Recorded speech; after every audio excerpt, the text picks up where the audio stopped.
Today we're going to be adding in the texture and the colors to our baby penguin artwork, and we're going to start with the texture of the baby penguin's feathers. So in a little cup you will find some chalk pastel, and this needs to be your first step. The pieces are very tiny, but you don't need a very big piece to do this part. We want to give kind of the illusion of feathers to our penguin's body. So when you use chalk, you don't want to push super hard because it gets really dusty. You're just going to do kind of a light inline, so right inside your Sharpie line with the chalk, and I'm not pushing down super hard. You can also kind of come right underneath its face. I'm going to do the same thing here on the wing. So again, I'm not coloring the whole thing in, I'm kind of just doing a little bit of an inline or an outline, and I'm not pushing down super hard. I do not need this line to be perfect because in a minute I'm going to blend it anyways. Once I've drawn that line, I'm going to take my finger, and I don't want to just smear the chalk everywhere. I want to pretend like I'm coloring. So I'm just going to rub my finger kind of over this chalk line, and it softens the line so it's not so harsh. It's a little bit more of a softer, kind of blurrier edge, kind of like the feathers of a penguin.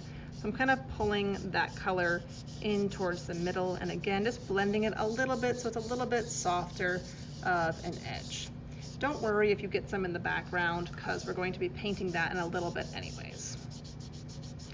Sometimes once kids have kind of blended their chalk pastel down, maybe it feels like it's maybe blended too much, or you kind of don't have enough color. You can always go back and add some more color and blend it back down. You're probably going to get some chalk on your paper. The best thing to do is to pick up your paper and kind of just tap it on your messy mat to get that chalk to fall off. You can also go back, and if you wanted to, you could add kind of like a gentle, almost like a wavy or kind of a zigzaggy line inside the feather, or the wings, or even like the body, just to kind of give it again kind of that texture of like the feathers. And then you just can kind of soften that line by blending it down with your finger. If you don't like the way that looks, you don't have to add in this step. Just some kids like to add in a little bit more of a texture by kind of adding in different types of lines. Once you feel like the texture of your penguin's feathers looks finished, you will put that chalk piece back into the cup.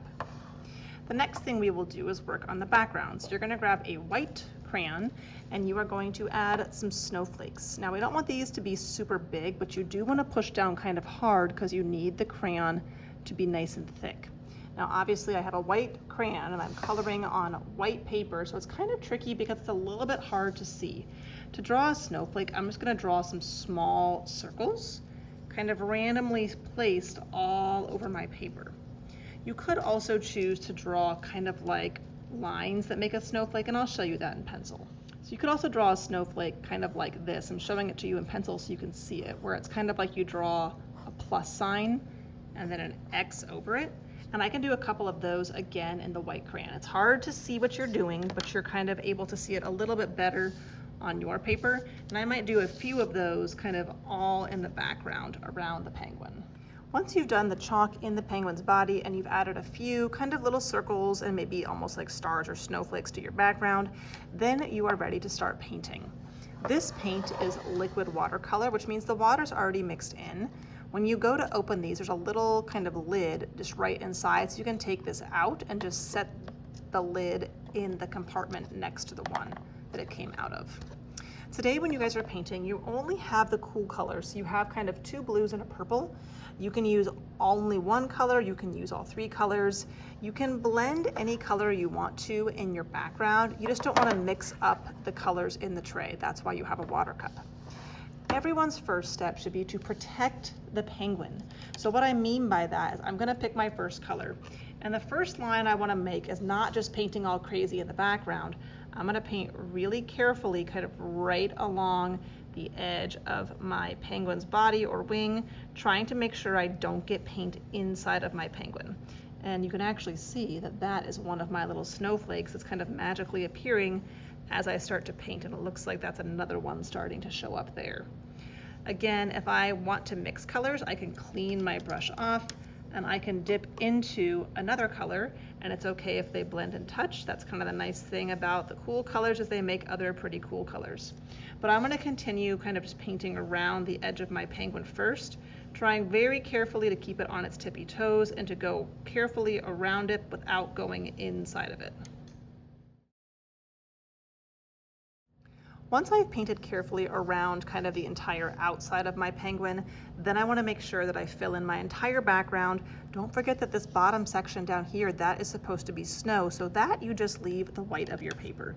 And again, I'm trying to kind of maybe blend multiple colors, and as I paint, I might start to see those snowflakes kind of magically appearing when I brush over them. These crayons are made out of wax. And wax and watercolor don't really like each other that much, so sometimes when you paint with watercolor over the crayon, it will resist the watercolor. Again, you can layer and blend in as many colors as you'd like.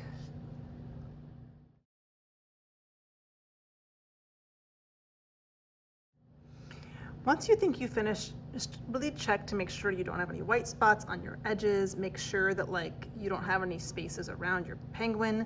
And then there is one last thing you're gonna add. On your tray, you should have a little container that has some salt in it. And when you sprinkle salt onto wet watercolor and it dries, it gets a really beautiful kind of starry, snowy texture. When you go to get the salt, you don't want to get a humongous handful. You want to use your finger and your thumb, and you're just going to pinch a little bit. And when you sprinkle, if you hold it really close to your paper, it makes a big blob. So you kind of hold it up high, and you just kind of gently sprinkle the salt all over your paper. This usually works best when your paper is kind of wet, so that's why you want to work not fast, but just make sure that you're moving at a good pace so that your paint is not totally dry. We don't want to overdo it with the salt. If you've sprinkled a little bit on your paper, that's all that you need.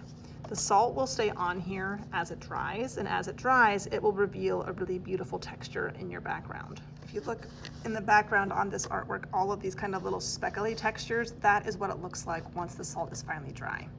So whenever you finish sprinkling salt, then you're done, and you're going to leave your penguin on the messy mat, and you carry the whole thing to the drying rack. It's going to dry with the salt on there, and then once it's dry, we will brush it away.